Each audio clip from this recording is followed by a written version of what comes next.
Chapter 6. Severed Connections. Michael Fiveland was sedated and far more manageable by the time they reached the Department of Advanced Technologies, also known as the DAT, 5 miles east of downtown D.C. The medical technicians were amazed at how hard the boy fought to stay awake. He was rightfully upset about being kidnapped, but he was also concerned about them finding his mother's wrist phone hidden in his sock. So far, so good. No stripping, no searching. They were clearly focused on his mother and the foreign substance in her hand. So off they sent him to a small holding cell with nothing in it except for a single bed and a surveillance camera mounted in a corner near the ceiling. 5 stories below, in a subterranean quarantined area, the room containing the heart of the omnineural network, the central processor known as Prophet 10,000, was responding very well to its new visitor. In an adjacent room, Gloria was stretched out on a cold steel examination table. The DNA match confirmed her identity.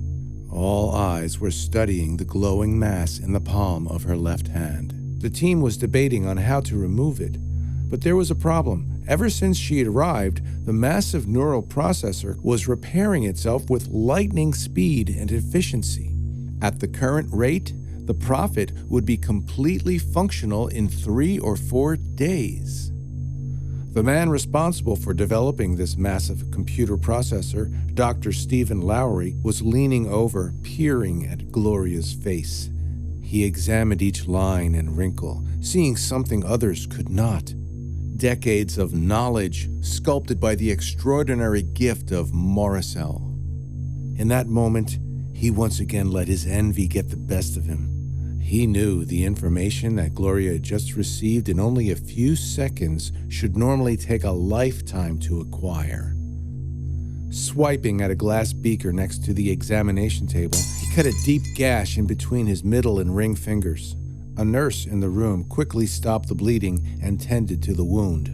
Lowry paid little attention. For almost 32 hours, he had been pumped full of drugs to stay awake, but now the unnerving waves of dull slumber were steadily washing over him. Still, he was determined to find a way to remove the morocel, and so he fought against the inevitable crash. Aston Monde entered the room and stood behind the crew of doctors and medical technicians.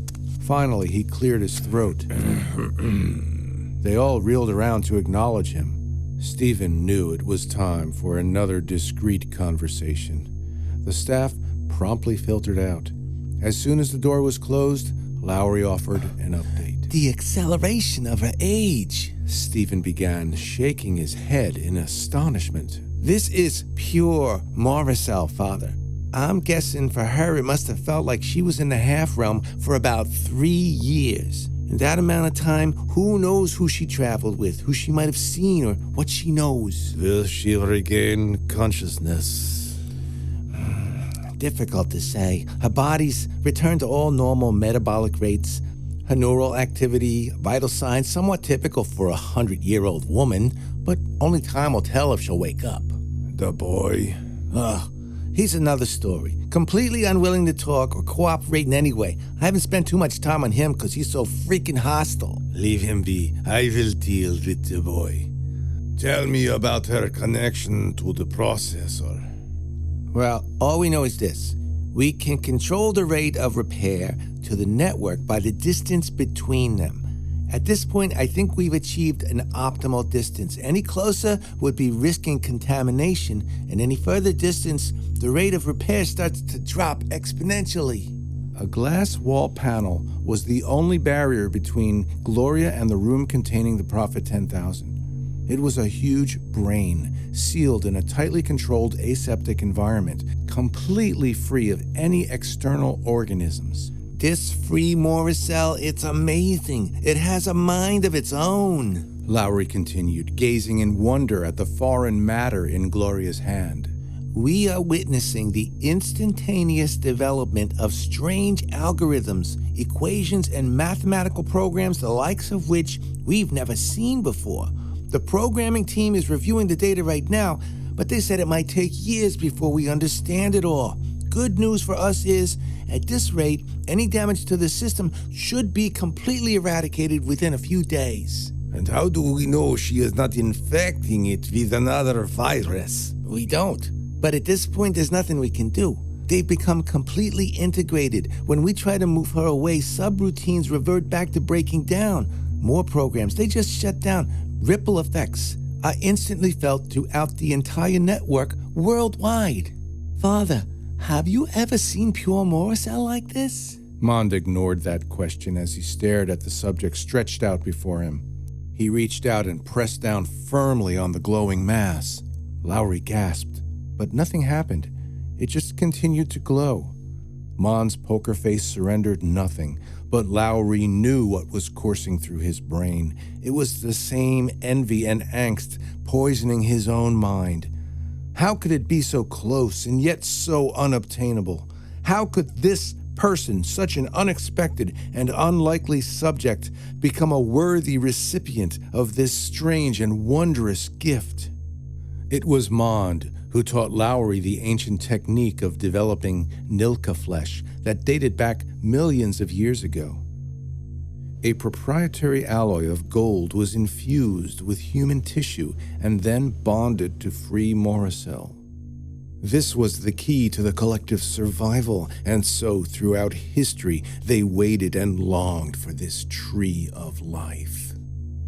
20 years earlier, they did obtain a small amount, but they needed it to create their omnineural network and its subsequent implants. Lowry and his team were instrumental in the manufacture of Nilka flesh.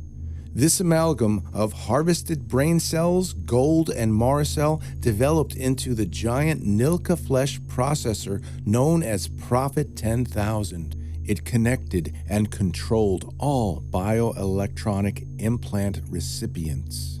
A new global wireless network emerged, one defying conventional physics and far surpassing any current technologies. However, only Monde was aware of the true reason for these accomplishments. His omni-neural evolution, or one paradigm as he called it, was only the first phase of his ultimate plan. The objective was to leave planet Earth to colonize a new world. The network was only his part of an agreement he made with another god from the first world, the world that Michael had just experienced in the half-realm. Babel was the name of the other first worlder. Not as bright as Monde, but what he lacked in intelligence, he made up for in cunningness and sheer evil. From almost the beginning, they hated each other, but at the same time needed each other to obtain their mutual goals. Their alliance carelessly destroyed the first world, and they barely escaped before traveling here to this present age on Earth. So, Babel agreed to provide Monde with free morocel in order to refuel his stranded space vessel stuck in a polar orbit around Earth. But first, Monde would have to rebuild the Tower of Babel. And over the last 20-plus years, Monde made sure the world was strategically and methodically exposed to the one paradigm. He did this by orchestrating a series of world events and conditions that lured the public into complying voluntarily. Implants, surgically installed in ears, spinal columns, and fingertips, transmitted signals via subharmonic frequencies to the Prophet 10,000. This resulted in a streamlined and very efficient form of data transfer and communication. But it also discreetly manipulated the human psyche by forming new mind-controlling neural pathways. All who were implanted would willingly surrender to the subtle wishes and whims of the New World Alliance. This is what Babel wanted for thousands of years, and this time it looked like he was going to get it. Now, with the experience of 2 ages behind them and the understanding of the human psyche with all of its fickle nuances, they decided to adopt a more passive approach. Instead of beating them into slaves. It was better to allow humans to become hooked on their technologies. They would fall in love with their elegant forms of communication and their practical means of delivery. No one would ever need a phone again. No one would ever need an external computer or processor of any kind. All data and information would be directly received and transmitted between the human brain and the Prophet 10,000. No one had any idea they were about to fall to their knees before ancient gods. But once again, the plan failed due to a number of circumstances, culminating with the day of the sun, when billions simply vanished from the face of the earth. Monde was crushed. The one paradigm lay in ruin, and even if the network could be completely reestablished, he no longer had the desire to restore it. Sure, in time, he could orchestrate another global crisis, more shortages, and perhaps even a plague or two to convince the world of their need for unity. Unity on his terms, first world terms. But Babel, his partner, was gone for good. And with him, the free morocel Monde needed so desperately. It was time to implement his original plan. If only he could exploit the morocel in Gloria's hand. I want to speak with her now. Wake her. But it might kill her and disrupt the neural connection to the Prophet. Damn the Prophet! That was Babel's toy. I need to talk with her now! Monde grabbed Lowry by the lapels of his lab coat and forcefully pulled him to within inches of his face, demanding, I need to get off of this filthy, stinking planet. I will perpetuate my collective on another world. This is my right. This is all that matters. Do you understand? Now wake her and get the boy in here as well. Lowry peered back into Monde's steely eyes and reluctantly dipped his head in obedience. Monde let him go, allowing the doctor to resuscitate the patient. Chief of Security Mike Mistretta was assigned to retrieve the boy. Within 5 minutes, Michael Fiveland was straitjacketed, tied to a wheelchair, and rolled into the examination room. Monde immediately walked over to him and leaned in to examine him closely. The boy turned his head, trying to avoid the horrid stench of Monde's stale breath. I will not mince words with you, boy. What I am about to do is to revive your mother from a coma caused by the effects of Cole's disease. We do not know what will happen if we attempt this. It may kill her, but we need to know what has happened to her over the last 3 days. It is of global importance. He paused, expecting Michael to say something, but the boy remained silent. Monde continued. There may be another way to save your mother's life, and you may be able to help. You are the only other person who may know what happened to her. Are you willing to discuss anything she may have said to you, or shall I proceed? Michael's blood was boiling. He slowly turned and looked Monde straight in the eye. Global importance? Really? Is that the best you can come up with? Go to hell, you sick bastard. Cole's disease. Why don't we call it my foot up your ass disease? Monde straightened up, stared at the boy for a moment, and then simply walked away, motioning to his chief of security. Remove him. Awaken the subject. No! Leave her alone! You'll kill her! Stop! But it was too late. They had already shut the door. Mistretta handed the wheelchair to one of his security officers and moved Michael quickly toward the elevator. Mistretta didn't move. He parked himself just outside the examination room. Lowry released the stimulants into Gloria's bloodstream. All eyes were on the monitors. 5 seconds dragged on, with no change. Then 10, and finally, her heart rate and blood pressure started to climb. Her lungs expanded and her mouth stretched wide as she inhaled deeply. Suddenly, her eyes flashed open, fixing a gaze to the ceiling. Her mouth tried to form words, but she remained speechless, almost as if words were inadequate to convey what she had just seen. Then tears fell from her eyes, and she closed them for a moment, as if deep in thought. Lowry and the other scientists continued to monitor the prophet as well. So far, no change was detected as the neural network continued its reparations. Monde stepped up once again and spoke. Miss Fiveland, can you hear me? Slowly, she turned toward him. At first, she was still half awake. Then suddenly, she was wide-eyed and fully aware, as one intently facing a mortal enemy in a moment of resolute courage. Gloria stiffened up, not moving a muscle save those needed to refocus her gaze as he continued. You are in the research facility at the Department of Advanced Technologies. Do you know who I am? Lumiere, she answered in a soft, breath-laden whisper. Monde's eyes widened astonishingly. Except for Babel, that name had not been uttered for hundreds of millions of years.